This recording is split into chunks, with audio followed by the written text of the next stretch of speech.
আসসালামু আলাইকুম। আজকে আমি সিমাইয়ের সুস্বাদু মালাই কেক বানিয়ে দেখাবো। এই কেক খেতে কিন্তু দারুণ টেস্টি হবে।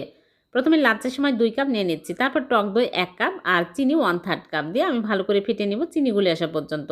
চিনির গুঁড়াও দিতে পারবেন। তারপরে সিমাইগুলো দিয়ে ভালো করে মাখিয়ে নিব।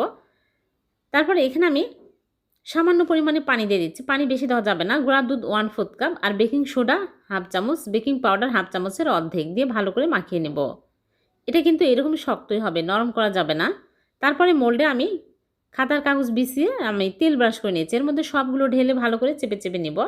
চেপে চেপে সমান করে নিতে হবে। এগুলো ফুলে যাবে। এখন আমি ফয়েল পেপার দিয়ে মুখটা আটকে নিব। তারপরে পানির ভাপে দিব 15 মিনিট। 15 মিনিট পর আমি ঢাকনা খুলে ফয়েল পেপার খুলে আপনাদেরকে দেখাচ্ছি। ঠান্ডা হওয়ার পরে আমি মোল্ড আউট করে নিচ্ছি। এইরকম করে খাওয়া যাবে, আবার চাইলে মালাইয়ের মধ্যে দিয়েও খেতে পারবেন। এখন আমি উপর দিয়ে বাদাম কুচি দিয়ে সাজিয়ে নিলাম।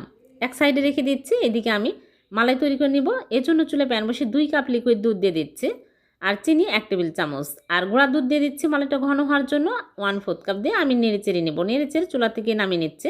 তারপরে কেক আমি কেটে আপনাদেরকে দেখাচ্ছি কতটা স্পঞ্জি হয়েছে। খুবই টেস্টি আর খুবই মজার, খুবই কম সময়ে হয়ে যায়।